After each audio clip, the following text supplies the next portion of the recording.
একলা ঘরে অন্ধকারে দিন যে কাটে গুনে গুনে, কেউ তো আমায় ডাকলো না আর মা জননী বলে।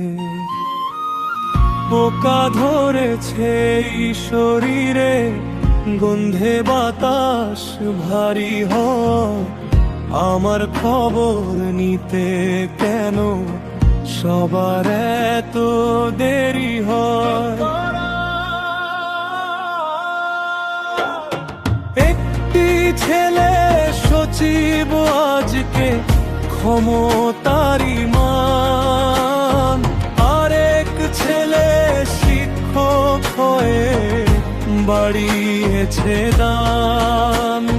মেরে জামাই পণ্ডিত মানুষ বিশ্ববিদ্যালয়ে চেনে, তবু কেন মা জননী আজ পড়ে থাকে এই কোণে।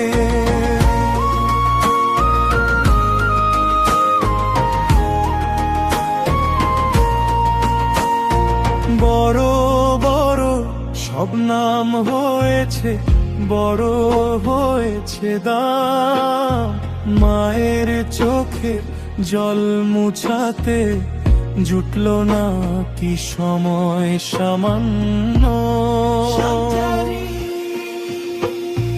মিরপুরের এই খালি বাসায় একলা যখন থাকি, পুরনো দিনের স্মৃতিগুলো বুকের মাঝে রাখি। তোরা সবাই বড় মানুষ, কাজের কত ভার, মায়ের জন্য সময়টুকু হলো না যে আর। ঈদের দিনে আনন্দের রাতে ফোনটা এলো কই, বেঁচে আছি না মরে গেছি জানতেও চাইলো না কেউই।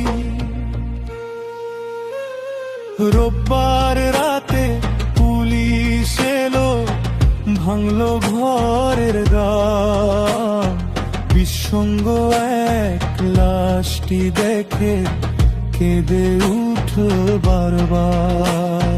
ময়না তদন্ত হবে এখন, এই পথে যাবে হে, রক্তের টানে খোঁজ নিতে মোর আসল মানা তো কেহ।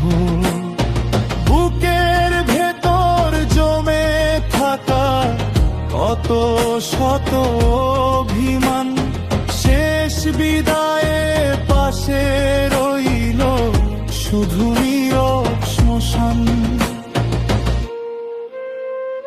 সচিব ছেলের মা হয়ে আজ ধুলো মাখা প্রাণ, শহর জুড়ে ছড়িয়ে পড়ে দুর্গন্ধেরই ঘ্রাণ। সফল তোরা অনেক বড় জগৎ জোড়ানা, মায়ের প্রতি এই অবহেলার কিসে দেব দাম। শেষ বেলায় মাঝে শুধু সন্তানেরই তরে, সন্তান কেন মাকে ভোলে নিজের সুখের ঘোরে। যেদিন তোরা বুঝবি হয়তো সময় হবে শেষ, মায়ের ডাকে ফিরবি তখন থাকবে শুধু রেশ। মায়ের মতো আপন মানুষ পৃথিবীতে নাই, মা বেঁচে থাকতে ভালোবাসিস, পরে খুঁজে পাইস না ভাই।